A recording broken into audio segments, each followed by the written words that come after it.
Thank you, everyone listening in around the world. Thank you, everyone joining us via YouTube, where this webinar is currently live. Thank you, everyone that signed in to the webinar now. We're going to get going. It's 1:15. This is the electrical grids and storage criteria for the climate bond standard public consultation launch. There's a story here. What in the world are we doing about grids? Well, let me give you a bit of the background. We have, as you know, everyone listening on this call knows, an extraordinary challenge facing us. We have to, according to the Intergovernmental Panel on Climate Change, get emissions down globally by at least 50% on average around the planet by 2030 to have even a reasonably sustainable future for our children. Oh, don't get me wrong. We're not going to stabilize the climate to what it's been for the last few million years. That time has passed. We're now looking at a world of significant volatility in weather and climate and all the related impacts from pandemics to wars. This is what the 21st century will look like, and we've got to prepare ourselves accordingly. But to avoid catastrophic climate change, to use the word used in climate science, this is a kind of climate change where we're not sure what the future looks like for humans or whether we can even survive this. In the views of some scientists, we need to get those emissions down 50%. Ideally, of course, we should be getting everything down tomorrow morning at 9 o'clock, zip zero. But the minimum requirement is 50% cut by 2030 and net zero by 2050. But the big changes over the next 9 years. Now, if we do that, we will be having a huge investment pipeline to do what's required, and we kind of know what's required. This particular webinar is part of the piece of that puzzle. Requires about $90 trillion of investment in low carbon and climate resilient solutions over the next 30 years, front-loaded into the next 9 years. At the minimum, this will be an investment boom. At the minimum, this will create extraordinary opportunities for investors and others in achieving and delivering, in making this change happen to create that sustainable world we know we need for our kids. The alternative isn't worth contemplating. Part of what we have to do, a significant part of what we have to do, is to electrify everything. You've already heard about electric vehicles. Yes, that is right. There is no future for petrol, for fossil fuels in cars. They need to electrify or shift to hydrogen, but hydrogen only from green energy, that is renewable energy, which of course we're still working on as a separate strand.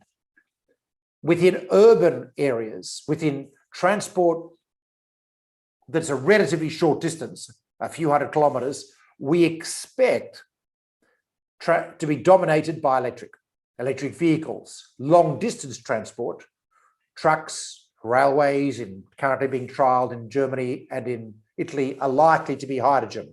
We don't know. We don't care in a way. We just want zero tailpipe carbon.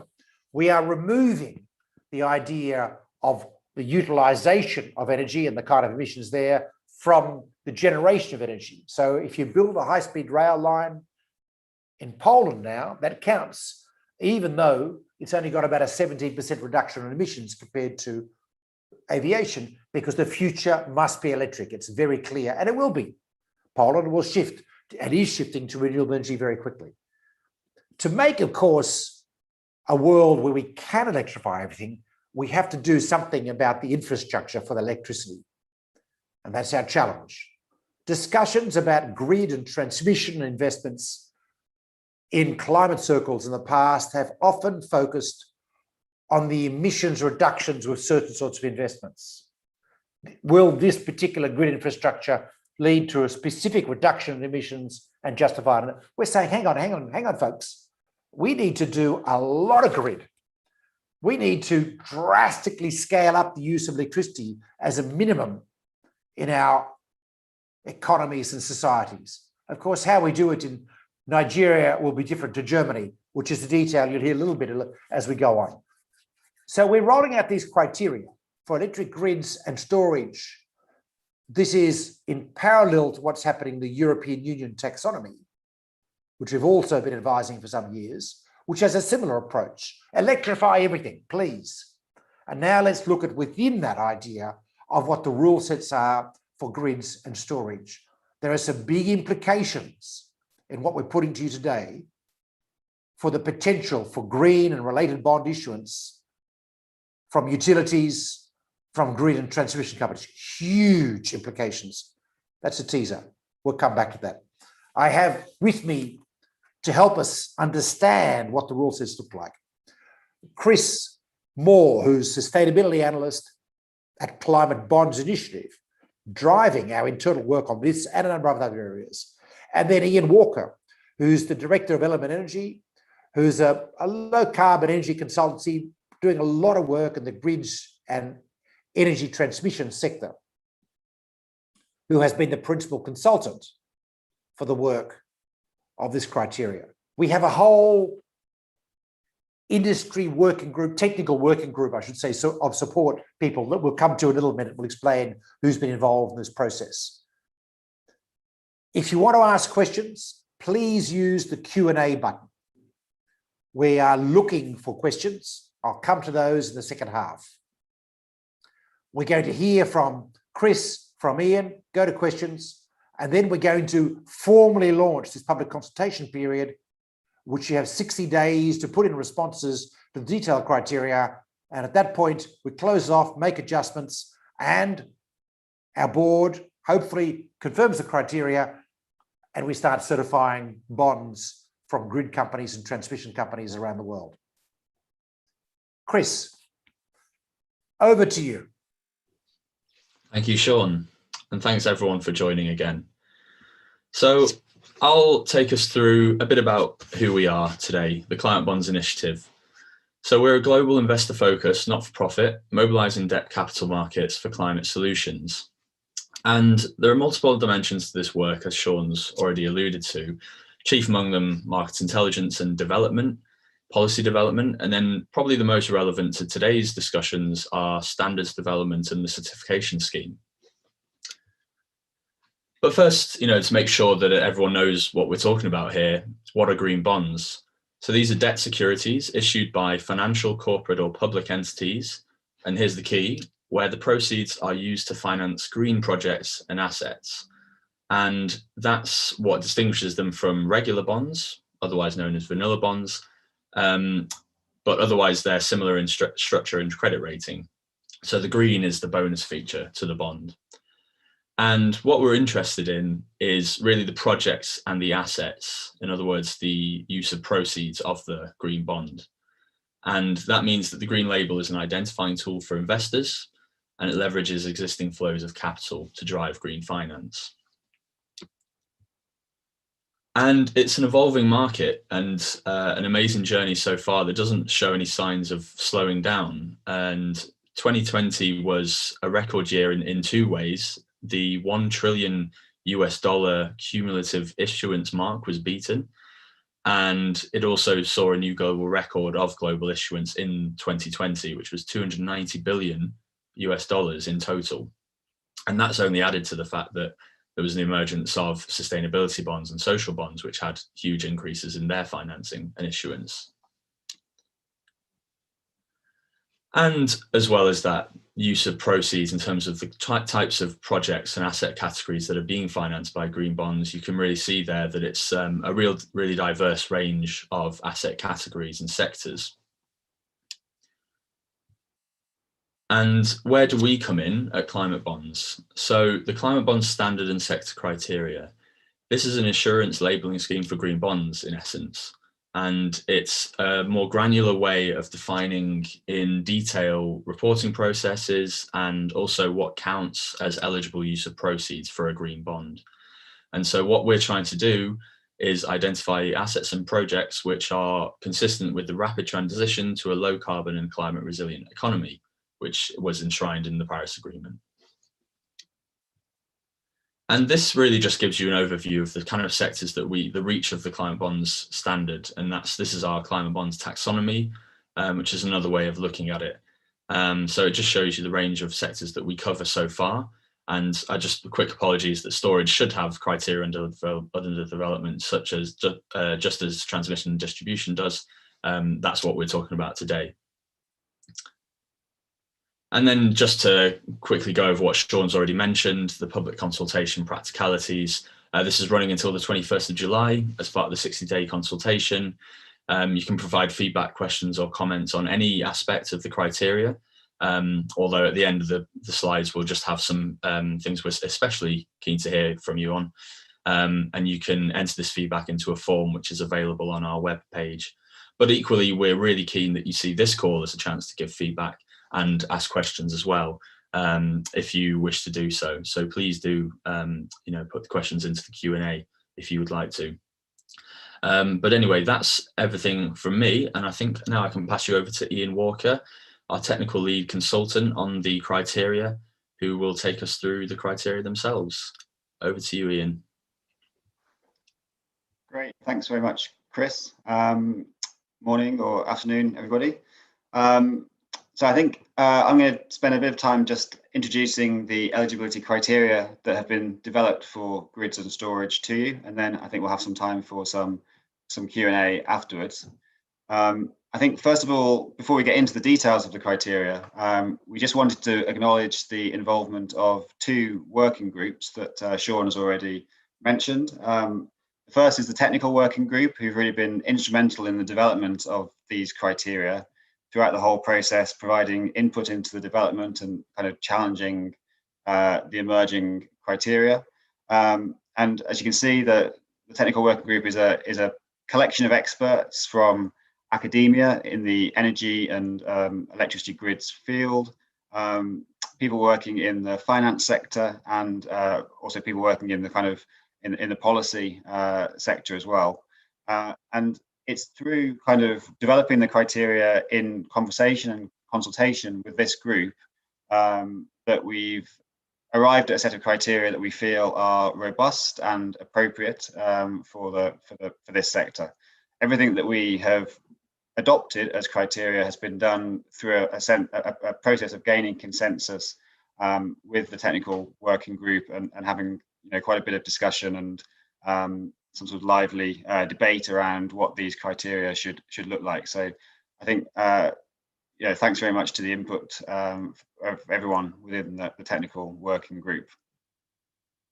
Alongside the technical working group, there's the industry working group, who have less involved in the kind of the development of the criteria, but have provided a kind of a sounding board and a sense checking panel to ensure that the criteria that are developed are practical and can be implemented within the sector. And again, this is a group of experts from the finance sector and from the energy industry who have been very helpful in getting this set of criteria to where we are today. So again, without naming everybody on these slides individually, we just want to say thanks to both the industry working group and the technical working group for their input. Ian, I should just add there while you have your drink. The technical working group are in charge of the criteria, and they're our brains trust, if you like. The industry working group are also brains trust, but sometimes there's a conflict of interest. They will comment on the practicality of the criteria. They don't decide the criteria. We need them to make sure we come up with something that's usable for everyone. But a key principle behind the climate bonds approach is that it's the industry working group that comment on the technical working group's work rather than the other way around. Great, thanks for that, Sean. Okay, so moving now on to the criteria themselves, and I guess a key question to begin with is, why do we need green bond criteria for the electrical grid and storage sector? And I think, as Sean mentioned in his introduction, a sort of a principle idea that we've adopted within developing these criteria is that electrification is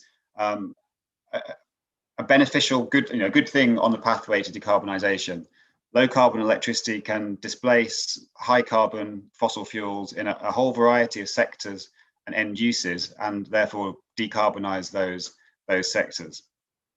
I guess heating and transport, the shift to electric vehicles and using heat pumps within homes or businesses to provide heat are areas that have gained a lot of attention in terms of electrification. But in fact, electrification can decarbonise a whole range of different sectors and end uses. For example, there are industrial process uses where electrification can displace fossil fuels, and as long as the electricity supply is low carbon, will deliver decarbonisation of those sectors. And really all sectors will depend on decarbonised electricity to some extent in order to reach net zero and to decarbonise. So in order to deliver that low carbon electricity, we're going to need strong grids that can provide the power requirements in a reliable and efficient way, grids that increase in capacity over time as these different end uses become electrified, the overall load will increase. So we need grids that can unlock the capacity and use it in the most efficient way and to make sure that we can meet those demands. And clearly the key part of decarbonising with electrification is that you need low carbon electricity coming into the grid. And while this criteria isn't looking at energy generation technologies or the production plants, there's separate criteria that look at energy production. Investment in grids will be needed to facilitate larger amounts of renewable generation on the system. These are generation technologies that are perhaps more distributed. In some cases, the resources are remote, and the production may be intermittent and less controllable and predictable. And so we need grids that can behave in a more flexible and dynamic way in order to ensure that we can harness these renewable sources and deliver firm, reliable power as a result. So in order to do that, there's going to need to be a lot of investment in electrical grids.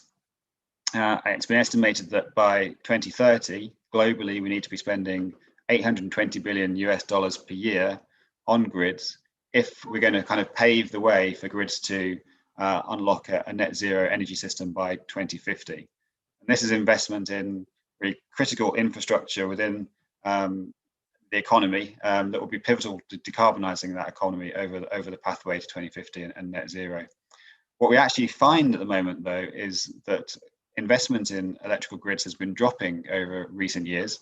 It was up at over $300 billion in 2016. But figures from 2020 suggest it's dipped below $250 billion. So that suggests that there is a need for stimulating more investment in electrical grids if those grids are going to be fit for the future and there to unlock the potential decarbonisation that they have the promise to do. So that's the kind of the requirement. There's clearly a need for investment in strong grid infrastructure. So in terms of developing the criteria themselves, within the technical working group, we've debated a whole range of potential approaches to defining what is a grid that is decarbonising, and therefore investments in that grid should be eligible under the Climate Bonds Initiative. And we've looked at a whole range of different approaches that the technical working group has considered and looked at the pros and cons of.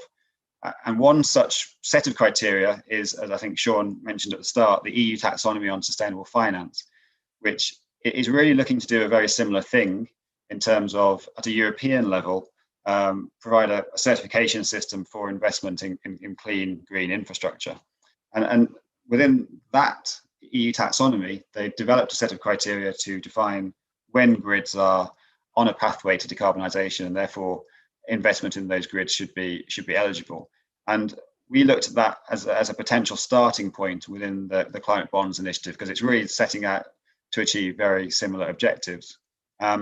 It's also a key point is that it's broad and inclusive. So what we want, if we take that central principle that electrification can unlock decarbonisation, is therefore generally beneficial, then we really want the criteria to be broad so that a wide range of assets within the transmission, distribution and storage space would be eligible under the criteria. And that's what the EU taxonomy approach does. So following a lot of debate and kind of scrutiny within the technical working group, we decided that the EU taxonomy is a good place to provide the sort of the kernel, if you like, of the criteria that form the climate bonds initiative criteria. And that will also have the advantage that becoming accredited or being eligible under the climate bonds criteria would really automatically mean that you're also going to be in line for European investments with the EU taxonomy. We won't go into the details here because I think in a later slide we have some more detail on the criteria themselves, but just to say that that's the starting point, that after a lot of debate and analysis, we decided was the best place to begin with developing the climate bond criteria. So in terms of the sort of scope of the assets and activities that are included within these criteria, as I mentioned, the intention is to be broad and inclusive. And really that means for the transmission and distribution sector that pretty much all assets within the system are included within the scope of the criteria. So that's going to include transformers, cables, overhead lines, interconnectors and switchgear that would form part of a kind of a traditional grid infrastructure. And then we also want to ensure that we're being inclusive for more modern and kind of smart grid type technologies. And that means that included within the criteria will also be monitoring devices, sensors, automated switches, the communications infrastructure needed to facilitate the use of remotely controlled devices, and the control software and hardware that would be required to enable grids to be operated in a more dynamic and flexible way. All of those technologies, all of those assets which make up the grid and which enable the use of the grid in a dynamic way are within the scope of the transmission distribution criteria. Storage is also a part of that. Clearly, storage enables increased flexibility of grids. And within the storage part of the criteria, really we've defined that as technologies that take electricity in and then feed electricity back to the grid, ideally with as little round trip efficiency loss as possible. And that can be across a wide range of scales, from large utility scale down to much smaller scale storage technologies. I guess a large part of what we're talking about here in storage will be battery storage, but we've also included technologies like flywheels and compressed air storage, which are perhaps more niche and novel at the moment, but have potential to provide some benefits to grids in the future. There are a few exclusions from the storage scope. One is pumped hydro. Clearly, pumped hydro is used a lot around the world and is important technology for electricity storage, but it's actually already covered within the generation criteria, so it's not covered within these criteria. So Ian, just to be clear, it's just a set of different criteria, right? Absolutely, yeah, it's in, and has its own eligibility criteria within that relevant sector, but we just don't cover it separately here. Hydrogen is also a potential technology for storing electricity, so renewable electricity to generate hydrogen via electrolysis, and then the reconversion of hydrogen back to electricity through a fuel cell, for example. That's a potential means of storing electricity, which also isn't covered in these criteria, because the intention is that there will be a separate set of comprehensive criteria covering hydrogen and all of its potential uses in decarbonisation, which go beyond just electricity storage. And that's a set of criteria that the Climate Bonds Initiative will be developing shortly, I think. So again, it will become included, but currently isn't within these criteria. Okay, so in order to prove eligibility with the criteria, there's two parts of it that need to be met: the mitigation requirements and then adaptation and resilience requirements. And we'll spend a little bit of time now talking about both of those sets of requirements and what the criteria are for each of them. So firstly, on the mitigation component, and there are a number of different routes by which an asset or a project can be eligible under the mitigation criteria, and we'll go through each of them briefly. The first one is a direct connection to or between a power production plant that meets the requirements of the relevant climate bonds sector criteria. And I think what we're saying there is that we have these separate criteria around power production plants. And if a power production plant is eligible under its own relevant sector criteria, then an investment that provides a connection to that plant would be eligible under the grid criteria. The second one on the list is similar, but it's perhaps a generalization of that in a way. There we're saying that a direct connection to or between power production plants that have a CO2 production or CO2 factor less than 100 grams of CO2 equivalent per kilowatt hour on a life cycle carbon emissions basis would be eligible. So if you're making a direct connection to a clean generation plant, then that's going to be included within these criteria. The third one, if the proceeds of the bond are being used to finance an asset or activity that's on a list that we've developed of automatically eligible assets. So there's a sort of what we refer to as a white list of assets where, irrespective of the grid that they're being located or installed within, we consider them to be beneficial and a good thing to invest in. And we'll come on to the types of things that are on that list in the following slide. But that's a kind of, if an asset or a project is within that list, then you don't need to worry about the criteria around the grid itself. It automatically qualifies. And then finally, this kind of definition of whether the grid or a system is on a pathway to decarbonisation. And this, again, building very much on the EU taxonomy approach. If a grid is eligible in terms of being on this pathway to decarbonisation, then really pretty much all the kind of investments within that grid would be eligible. And there are two different criteria that can be used to determine whether a grid is eligible. One is if it's already at a point where the grid emissions factor is below a threshold value of 100 grams of CO2 equivalent per kilowatt hour over a rolling 5-year average period.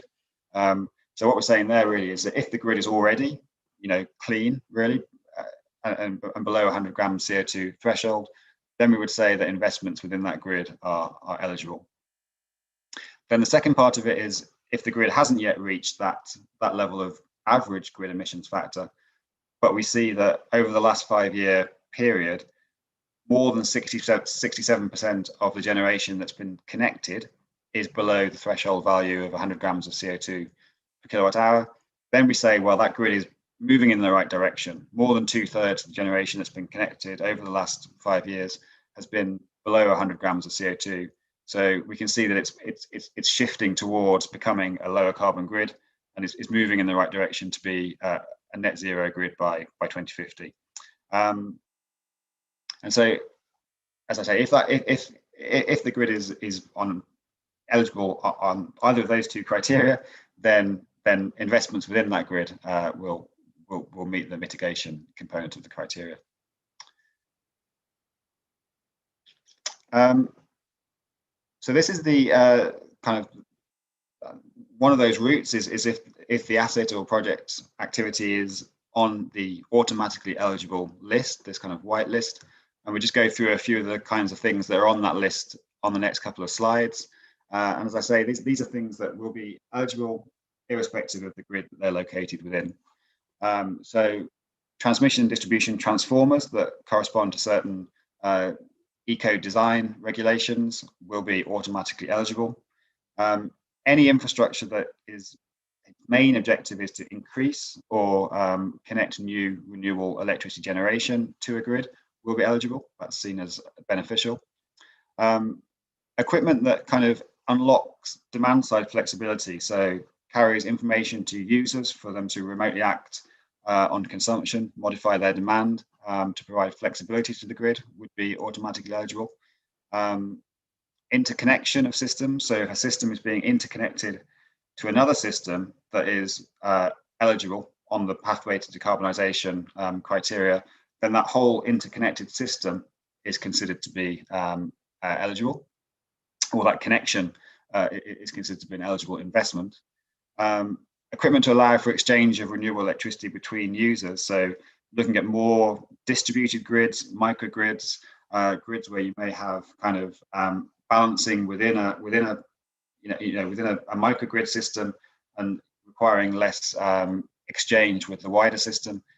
This can help provide greater flexibility and a more cost-effective localized system. So that would be considered to be an eligible investment. Then I think on the next slide, we've got some of these more kind of smart grid technologies. So things that are improving the observability or controllability of networks. And that's going to be monitoring devices, sensors, automated switching technologies, and all the communications and control infrastructure that's needed to enable the use of those technologies. That's all automatically eligible, irrespective of the actual grid itself. I think on the next slide, so we have, yeah, so then come to assets or activities that aren't eligible, and really it's a very short list, and that's you know, on purpose. We want to be inclusive, but clearly anything that is connecting plant that isn't aligned with a trajectory towards net zero isn't going to be eligible. So if you're providing a dedicated connection to a production plant that is above the 100 grams of CO2 equivalent threshold, then that asset is not eligible under the criteria. Now, Ian, this is in a sense the pivotal slide for the whole thing, because the conceptual difference, the conceptual change we're making here, correct me if I'm wrong, is that it's in everything to do with grids and transmission when around electricity is in, unless you're building onto a coal plant or a gas plant or equivalent, or various. That's essentially, isn't it? So there's a collateral damage idea that you don't want to be increasing coal production by building electricity to it, that kind of idea. But otherwise, this is an extraordinarily inclusive set of criteria, no? Absolutely, yeah. That's the the principle that's been applied. Where broadly everything's in, unless it's kind of actively having a negative impact, I guess, on the cleanliness of that grid. So you know, in a conversation I had with a German utility about a bit over a year ago, when I talked about this thing in the EU taxonomy, and very important to note, by the way, this is absolutely aligned with the EU taxonomy. So this is drawn from that and so on. There's a bit of fine tuning in different areas, which will eventually go into the EU taxonomy. As people might know, we, the Climate Institute, myself, have been actively involved in developing the EU taxonomy. So there's a reason behind this. But when I was speaking to the utility, they said, but hang on, Sean, you're telling me that all our grid investment in Germany would qualify, right? If it's electrical. I said, yes, that's right. The gas stuff won't qualify out of this. And he said, but I'm not sure investors will accept this, because they've been accepting tenants issuance, which is connecting grid from the Dutch grid to offshore wind farms. They get that, but this, and I'm saying, we know that's exactly the point. We have not understood adequately in our thinking about our transition we have to make, the extent to which we have to electrify. It is extraordinary. There's still lots of room for optimization of grids.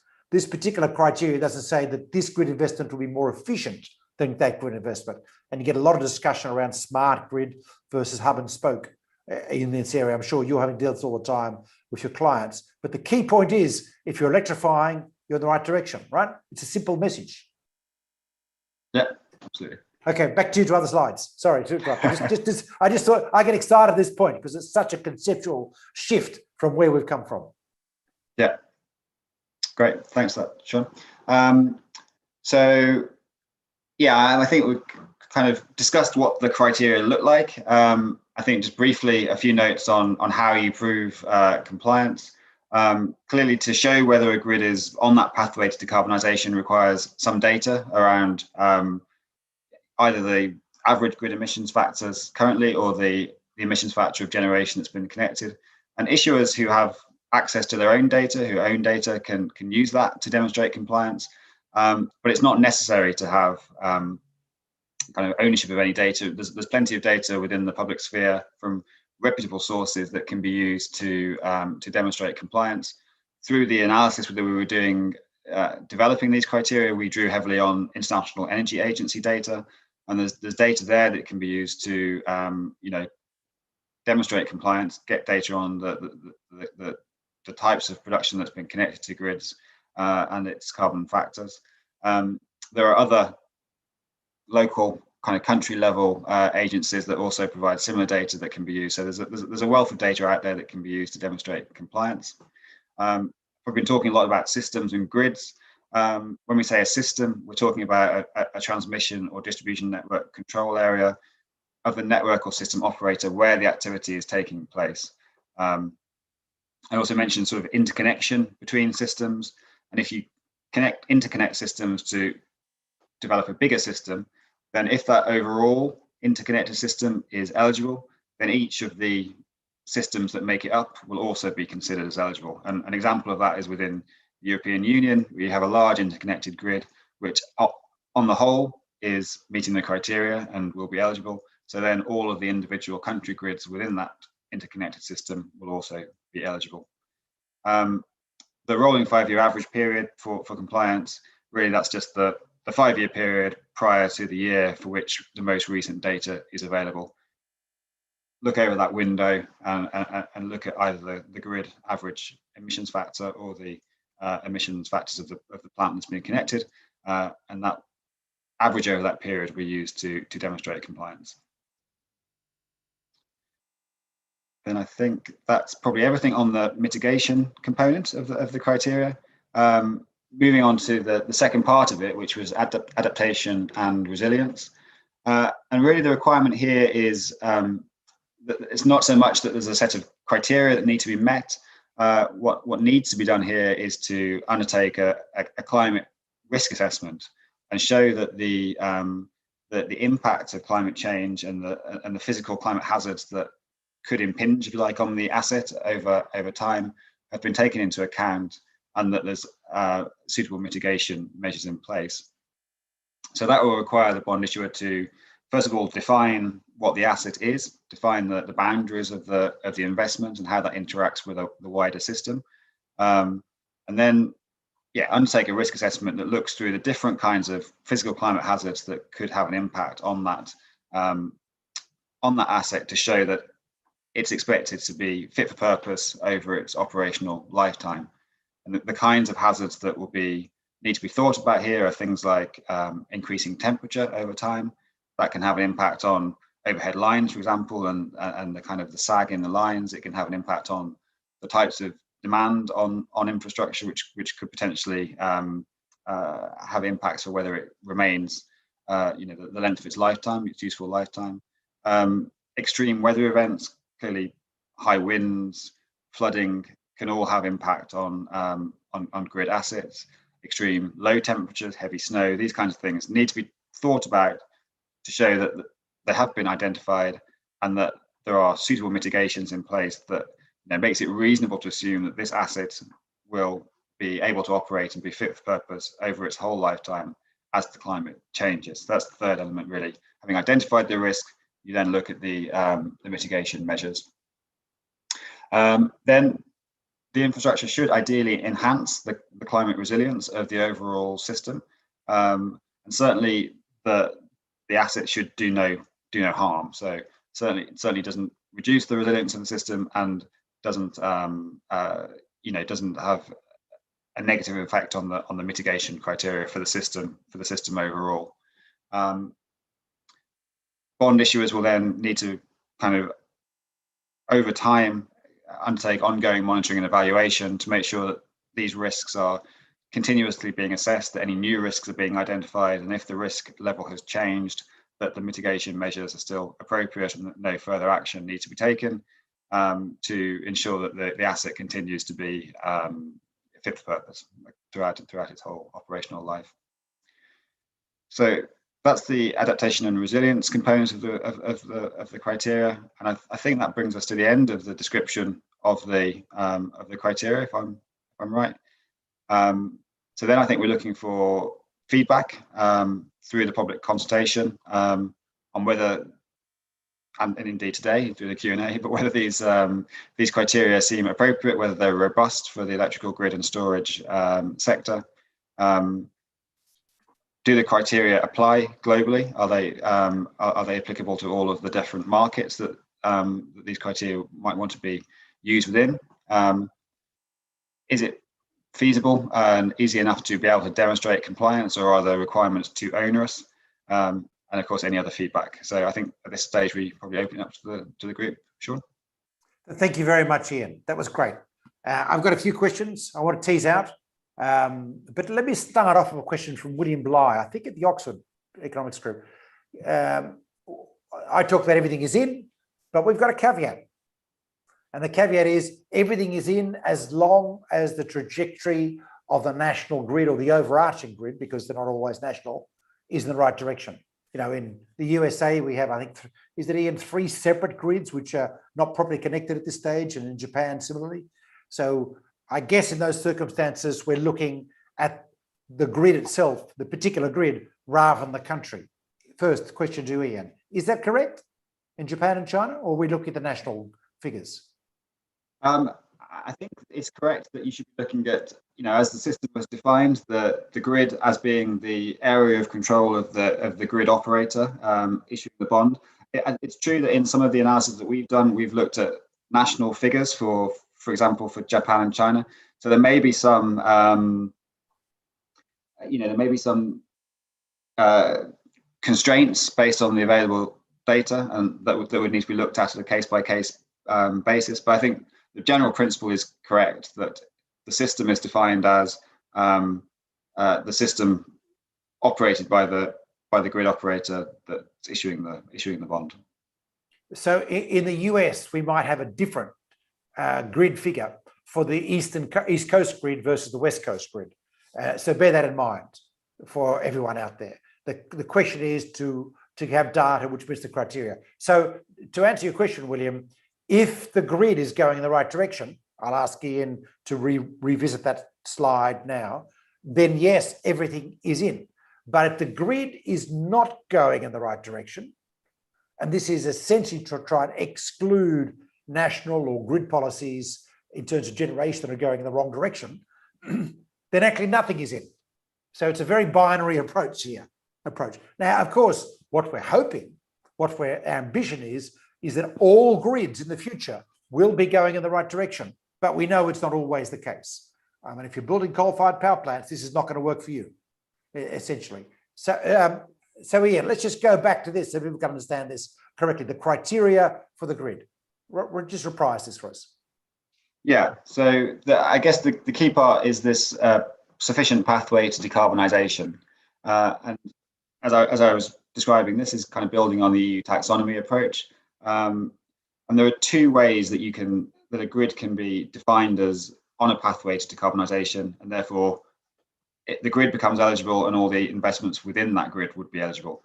The first one is really, we're saying there, if the grid is already below a certain threshold in terms of the average emissions factor of the grid, if it's already below 100 grams of CO2 equivalent per kilowatt hour over a rolling 5-year period, then that grid is considered to be clean enough, I guess you could say, and investments within that grid would be eligible. The other part of the criteria is, okay, the grid isn't yet at that level. It isn't less than 100 grams of CO2 equivalent per kilowatt hour, but it's on the right path. And we can see that by seeing that the majority, more than 2/3 of the generation that's been connected over the last 5 years is below that 100 grams CO2 equivalent per kilowatt hour threshold. That's taken as being a metric that says, well, the majority of the generation that's being connected to this grid is green. So the grid as a whole, or clean, so the grid as a whole should be moving in the right direction. And I think, you know, that this was debated a lot, to be honest, within the technical working group, and we looked at a range of different ways that you could try to assess whether there's a pathway to decarbonisation, and different data that you could use to look at the way the emissions factor of a grid is changing. And I think adopting this EU taxonomy approach was considered pragmatic and sort of fit for purpose. Now, I think clearly it will be a set of criteria that will need to be reviewed over time. And as we move forward in time, these criteria will have to be tightened up. You know, the idea is that as grids are getting cleaner, clearly more and more will become defined as eligible within this set of criteria, but also, to demonstrate that progress, we probably need to tighten up the criteria over time as well. If I can say, sorry, Chris, go. Sorry, Sean. Yeah, I was just going to add very quickly that in many ways, this process of developing and scrutinizing the criteria was a balancing act and almost a chicken and an egg situation where, we need, as Sean has said, and Ian, we need grid infrastructure to underpin electrification, but underpinning that is the integration of more renewable energy. But so it's kind of, how do you balance those two objectives? And I think we've just settled on these criteria do kind of do both of those things. That was just my 2 cents. Thank you. Steve Sternkopf was asked the question about if he's in Germany buying energy across from Poland, or how do you balance that out? So we're looking at regional grids. So as a rule, we're assuming these are national, but in Europe, we've already determined through the European taxonomy process that the European grid qualifies. So if you are a German systems operator, you qualify, I can tell you that, based on the analysis that's being done. Now, of course, that could change the future. If, for example, a change of European Commission or member state government leads to a significant ramp up of fossil fuel energy, that may change the balance. So we've got to still keep looking at the data. But at this stage, you would qualify in Germany. Now, if you're in another country, let's say in ASEAN, and let's say the Thai and Malaysian grids are connected, then I think Ian would have to look at the combination of the Thai and Malaysian grids in those sort of circumstances. They're not at the moment, but just assuming. Is that right? That's right, yeah. So I think if the grids become interconnected, then you can look at the overall interconnected grid and determine whether, as a whole, it meets the criteria. And if it does, then the two systems would also be eligible, even if one is doing more of the heavy lifting, I suppose, in terms of being clean. That's right. That's the intention, that an interconnected system, that the systems within that would be eligible if, as a whole, it meets the criteria. Thank you. So please do ask us more questions, because I think this is in the grid, if we're not quite as clear as we could be, because this is an area of critical importance going forward. This is a public consultation period. So the documents that Chris has just put in the chat box that you can link to are documents that we do want feedback on 2 grounds. One is, do the criteria make sense? But 2 is, are they understandable? So technically, do they make sense? And are we clear in our communication? If there is any doubt in your mind about something, let us know, and we will aim to make it much clearer and sharper in the final version, which will come out in a couple of months' time, depending on what you tell us. We've had a comment from Adisha Perara about verifiers in different markets. So just so people understand, the Climate Bonds Certification Scheme uses verifiers around the world. I think, Chris, we're up to over 50 verifiers around the world. One of the most recent ones was R&I, the largest credit rating agency in Japan. So these are licensed verifiers who are able to do the assessment in that country jurisdiction. In fact, they could do it anywhere. Someone like Sustainalytics, which is based in places like Amsterdam and Toronto, works all around the world. But R&I will work in Japan, for example. And we have similar ones in ASEAN countries, a couple of in India, etc. They will do local reviews. We will be training them. So after the consultation process is over and the criteria are accepted by finally by our Climate Bond Standards Board, we will then go into a process of briefing our verifiers. But do note, the verifiers are not going to be going around measuring poles and wires around the countryside of Colombia. They're going to be looking at the documentation that the utility or the transmission company has, and does it look robust, and look at the allocation of proceeds. So it's a particular job they've got to confirm the paperwork and the documentation, unless a utility wants them to go out and do some kind of deeper analysis. Now, of course, the paperwork and documentation required will be dependent on the criteria. So have a close look at that criteria that Chris has put up in the chat box. Adisha, there'll be lots of verifiers all around the world. And if anyone works in an organization that wants to be a verifier, we do have a page on our website which gives you the requirements to become a verifier, and people can apply at any stage. So the other topics I've got in my mind, just to be clear, Ian, poles and wires everywhere suddenly become included, right? Subject to those criteria of the national grid. Smart grids qualify. Yeah. Now, we do have a lot of debate, and you as a consultant in this area has probably had the brunt of these things about, oh, we shouldn't be doing hub and spoke. We should just be doing smart grid, or vice versa. I know in India, the power industry argues there should be no smart grid. It's a distraction. Everything should be hub and spoke, etc. Do we say anything about that at all in these criteria? We don't really say anything about that in the criteria. I think, as we've discussed, the criteria are very inclusive, and investment in conventional grid assets, to call them that, are still in, and that would include the sort of hub and spoke model. And I think that's important because we have there's a lot of those kinds of grids around the world, and it's not necessarily the wrong pathway, I don't think, to ensure that those systems are able to meet the demands of the future. It may be that certainly there will be a role for more distributed systems, more kind of microgrids. But I think the intention of the criteria is not really to be prescriptive about what the correct grid model is. It's really to ensure that the grid is able to meet the demands of electrification in the future and to deliver low carbon electricity. And I think the grid operators in their own systems, who know the constraints and the details of those systems and the types of demand that they're serving, should have the best view on what the best design of the system is to do that in a cost-effective way. So we're not trying to kind of stipulate what that should look like. We're saying if the grid is meeting these criteria, then assets within that grid will be eligible, and the bond issuers will decide the most efficient way of configuring the system. Great. A question from Mark Recroft at Mizuho. If an operating entity meets the criteria in the EU for investment in the EU grid, but also operates grids in other jurisdictions which don't meet the criteria, how do we deal with that?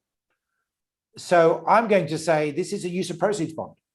So if you are an international grid operator, you would be able to issue a bond using the use of proceeds format where the proceeds are earmarked for investments in the qualifying jurisdiction, not for investments in the non-qualifying jurisdiction. You would not be able to issue what we are starting to see more of is entity bonds, sustainable linked bonds linked to the whole entity trajectory, because part of your assets wouldn't qualify. So we'll get to that over time to developing criteria, but you would certainly be able to enter entity. So to give you a sense of countries, now the data about the relevant grids in a jurisdiction and whether they qualify or not need to be provided by the grid operators or analysts in that particular region.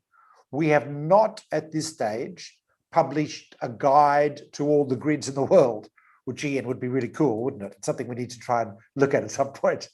But what we can tell you is it looks like, all very caveat, I've already talked about the EU grid. It looks like, and please correct me, Ian, if I'm wrong, the grids in India, Brazil, and Japan, and note in Japan, there are actually 3 grids, so this is probably the northern Honshu grid, look like they qualify. In the US, we don't know. There's a bit of question marks around data, and ditto in China, where there's a real question mark around data. So analysis is required. Now, if you're a grid operator and you own grids in India and in the US, then you're going to have to find the data from each of those jurisdictions if you want to use a use of proceeds bond that goes to both jurisdictions. Otherwise, you divide it up to the country where you're confident about the data. I hope that's straightforward. Yeah, we haven't looked at every grid around the world whilst doing this, but we've sampled a few different examples, and the ones that Sean mentioned. I think in the US and China, it looked very borderline on the data that we were looking at. So I think that would have to be looked at again with the most recent data, and as Sean says, in the US, looking at the individual systems. We also looked at Brazil. I think that was another one that we looked at, which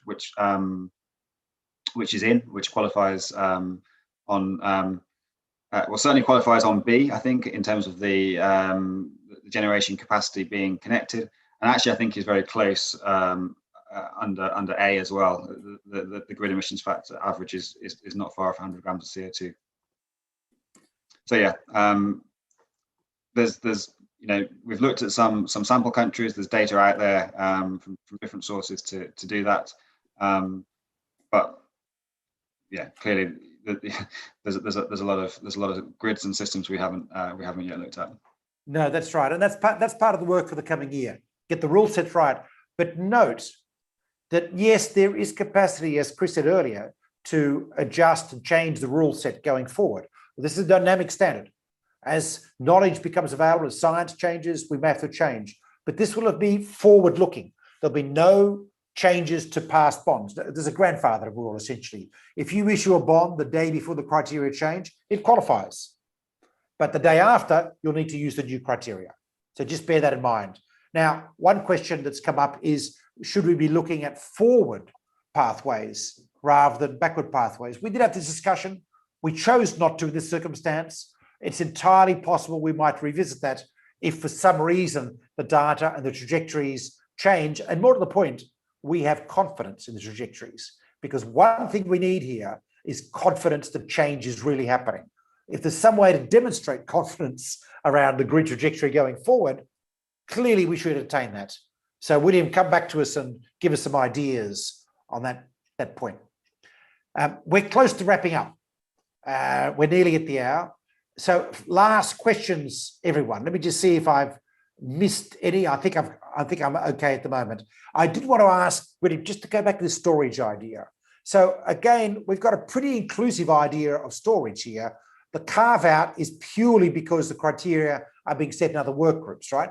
Pumped hydro and then hydrogen. Have I got that right? Yeah, that's right. So just like we need to electrify everything, we need a vast amount of storage to make the grid work going forward, especially to deal with intermittency of renewables, which, by the way, we are successfully dealing with in those markets where renewables are becoming a large proportion of the generation mix. So the crying out that the sky will fall in is not proving to be correct.